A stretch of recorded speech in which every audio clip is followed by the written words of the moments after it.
Welcome, dear horror listener. You're tuning into Horror Radio, and I'm truly grateful you're here. Whether you're a long-time listener or just stumbled upon this channel, thank you for joining me for another scary tale.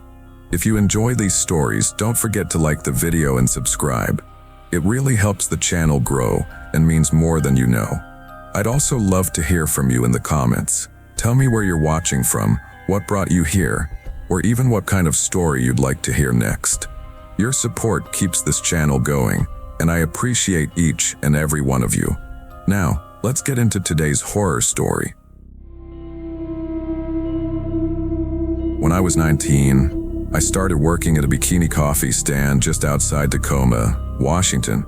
It wasn't the kind of job I thought I'd ever take, but college wasn't cheap, and my part-time bookstore shifts weren't cutting it. My parents were barely making ends meet themselves. The plan was simple: stack enough cash to cover tuition, do this for a year max, and then move on. If you've never seen one of these places, they're basically standalone espresso shacks and parking lots. No indoor seating, no intercoms, just a window, a barista in lingerie or swimwear, and a lot of caffeine. The stand I worked at was painted a blinding shade of teal, with chipped pink trim, and a flickering neon sign that spelled Latte Lush in cursive. It sat on the far edge of a mostly abandoned strip mall off Route 512. One of those decaying suburban corners full of chain-link fences and faded signage from businesses that shut down years ago. The only place still open was a payday loan office, and they didn't start seeing customers until late morning. I'm Megan, and back then I worked the 4 a.m. to 9 a.m. shift, 6 days a week, Monday through Saturday, like clockwork. At first, they had me on a 2-person morning shift. Safety in numbers. That was the rule. But after a few months of showing up early, running drinks fast, and keeping my drawer balanced, the manager decided I was good enough to handle it solo. That also meant they didn't have to pay another girl to stand next to me. I didn't fight it. I needed the hours, needed the money. Opening meant arriving at 3:30 in the morning to prep before the first customer started pulling through. The place didn't officially open until 4 a.m., but we had a checklist to get through first: grinding beans, prepping milk, restocking lids and napkins, bleaching out the sinks, and checking the till. That particular morning, the one that still messes with me, I remember the cold. It was early March, right before daylight savings kicked in, and the stand's tiny space heater barely made a dent. I wore a pink halter top and fishnet stockings under a hoodie and sweatpants until it was time to flip the sign and officially open. Company policy said we couldn't turn on the floodlights until we were open, and we weren't supposed to engage with anyone until that point. Still, people would pull in early sometimes, just waiting in their cars. That wasn't new, but the feeling I had that morning was, from the minute I stepped out my car, the loft felt still. Not just quiet. Still, there were no other vehicles, no noise, no flickering fluorescent hum from the payday loan sign. The street lamps had been broken for weeks, and the nearest gas station was half a mile down the road. I had to use my phone flashlight to punch in the security code on the side door. Inside, I went through the motions, checked the fridge, wiped the counters, prepped the syrups. I flipped on my Bluetooth speaker and queued up some lo-fi mix I always used to calm my nerves. Everything was normal until it wasn't. I was restocking lids when I heard it. Faint at first. Tap, tap, tap. My head snapped toward the drive-thru window. The glass was tinted, and without the floodlights, it was completely black. I couldn't see a thing. At first, I told myself it was just the ice machine or maybe a branch brushing the side of the shack. I went back to restocking. But then, tap, tap, tap, louder, firmer, too deliberate. My stomach dropped. I looked at the clock, 3:49 a.m. We weren't open. We weren't supposed to have anyone there yet. Most of our regulars knew that. I moved slowly toward the front of the shack, heart hammering.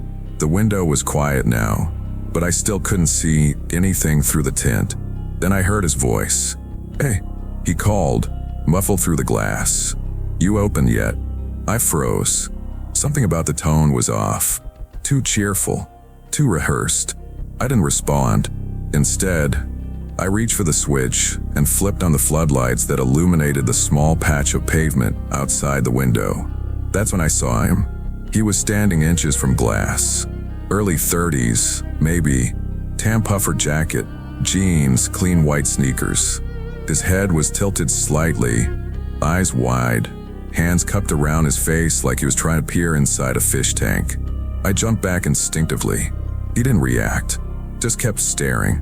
"Hey," he called again, louder this time. "Can I get a coffee?" "We're not open yet," I said, trying to keep my voice level. "About 10 more minutes."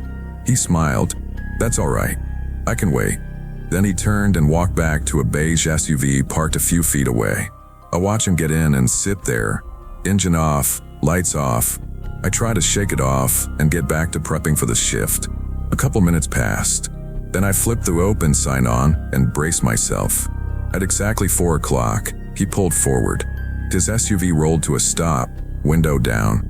I opened the sliding glass. "Hi, what can I get started for you this morning?" He didn't answer right away, just stared at me. "You know," he said finally, "I've seen you here before. You always wear cute stuff." I gave a tight smile. "Thanks. What can I get you?"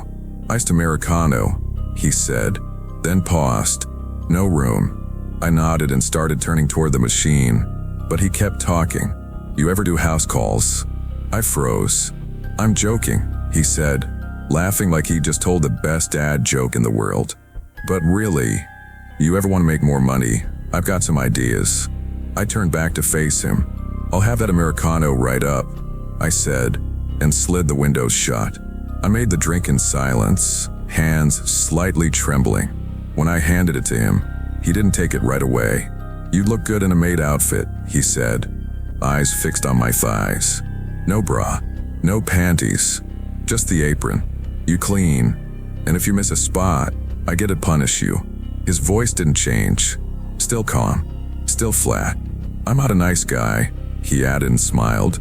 I slammed the window closed and backed away. He sat there for another few seconds, then finally drove off. I picked up the business phone and tried calling my manager. No answer. I called again, straight to voicemail. I was still standing there, heart pounding, when Linda pulled in. She was a nurse, one of my regulars. Drove a minivan, always tipped well. I opened the window and started to tell her what had happened. She listened, eyes wide, and told me to stay alert. Then she paused mid-sip. "Did someone else leave you a tip already?" she asked, pointing at the jar. I followed her gaze. The tip jar was sitting on the outside ledge, as usual, but now there was something new inside, a long white envelope. I hadn't seen anyone else pull through. It had to be him. I reached out slowly, pulled it inside, and opened it. Inside was a thick stack of $20 bills, neatly folded. A rubber band held them together, and tucked inside the fold was a note. I can't quote the whole thing. It was 2 pages front and back, but here's what it said, more or less. "You will come to my house. You will be examined, punished, used. You won't leave until I say so. By taking this money, you've agreed. If you don't follow through, I'll find you. You're already mine." There were spelling errors, words scratched out, sections rewritten in darker ink. But the tone was clear and dangerous. I locked the window, locked the back door, called 911. 2 officers came out, asked questions, collected the note and money. The male officer seemed bored. The female officer told me I should probably find a safer job. My manager finally called back, said he'd review the cameras. I asked if I could go home. He said only if I could find coverage. I couldn't. They sent an undercover officer to sit in a car across the lot the next morning, just in case. But the man never showed. Not that day. He came back 3 days later, and then a week after that. Always just circling, always watching. He never ordered again, never spoke again. Sometimes he left small items in the jar, a pink feather, a bottle of hand lotion, a folded receipt with my name scribbled on it. It didn't stop until I quit. I moved to Seattle that summer and started working retail at a department store downtown. It paid less, but I could breathe again. I could walk to work without checking behind me. I could fall asleep without keeping a light on. But sometimes, when I'm out grabbing a coffee before class or passing through an empty parking lot late at night, I still catch myself glancing at the shadows, looking for floodlights, wondering if someone's out there, watching, still waiting.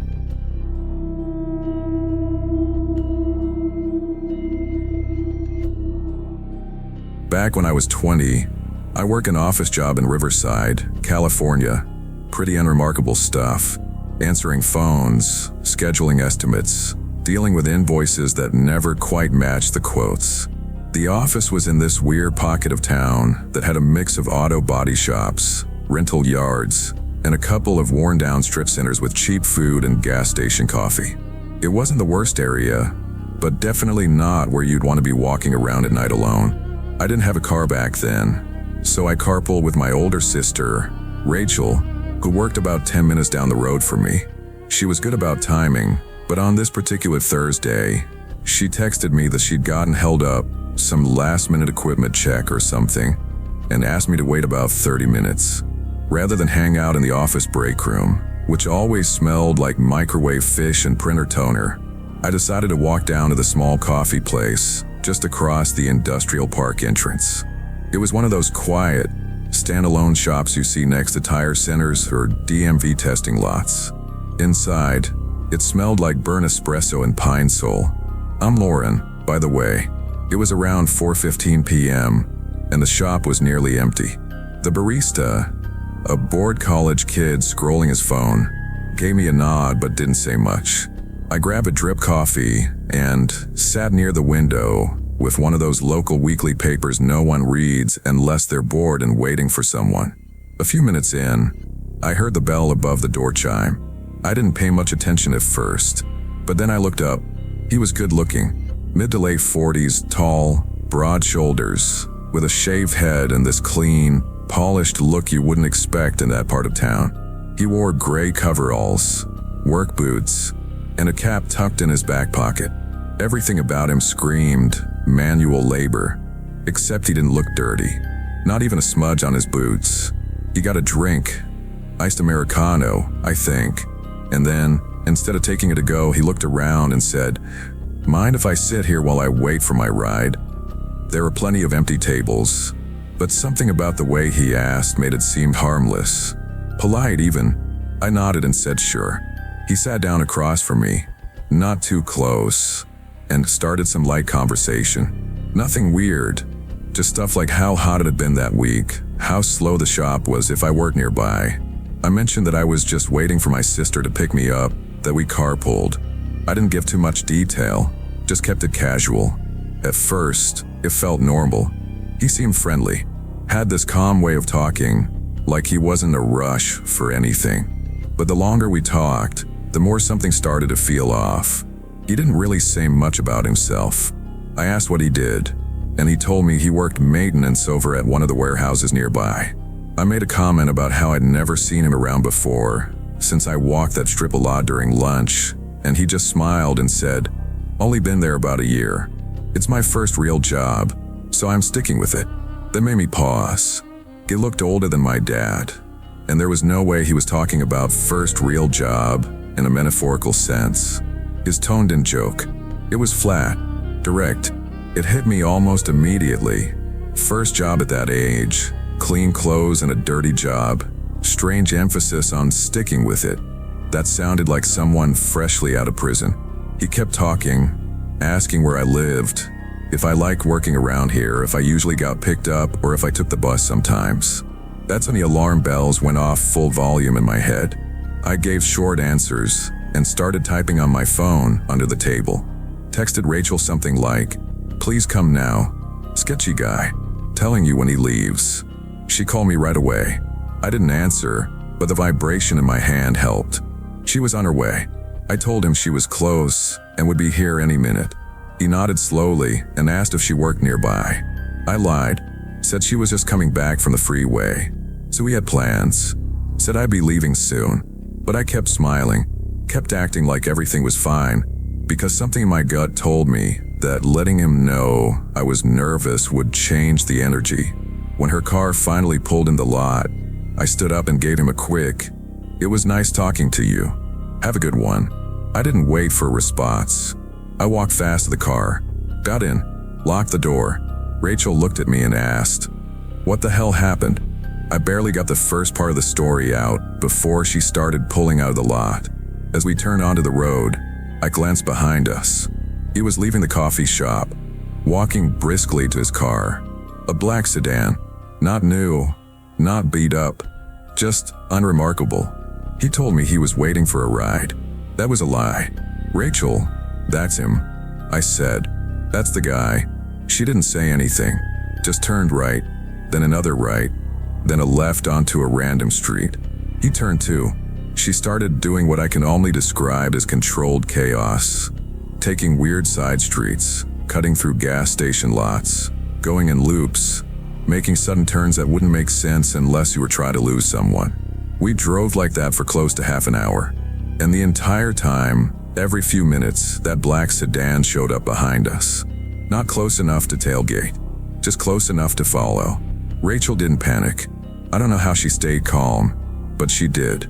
Finally, after one particularly erratic sequence of turns, he was gone. We pulled into a crowded grocery store lot, parkway in the back, and just sat there, both of us shaking. I didn't call the police. I should have. I don't know why I didn't. Something about the absurdity of it made me feel like no one would believe me. I kept thinking, nothing actually happened, but I knew it wasn't nothing.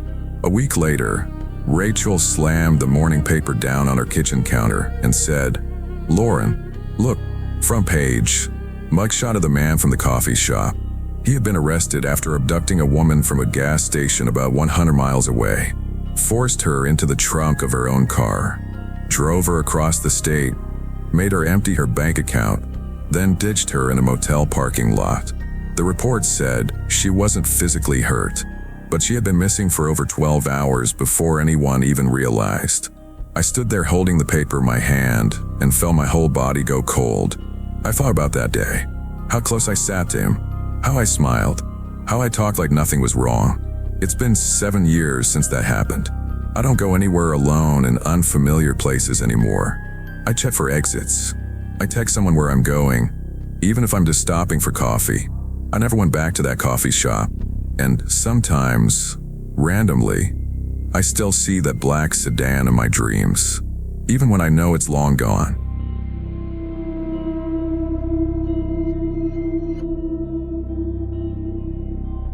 It's been a couple years now, but even typing this out still makes my stomach twist. I've told a few people, my sister, my roommate, my boyfriend at the time, but I never really unpacked it. I don't think I realized how deeply it affected me until I started getting panic attacks anytime an unknown number called my phone.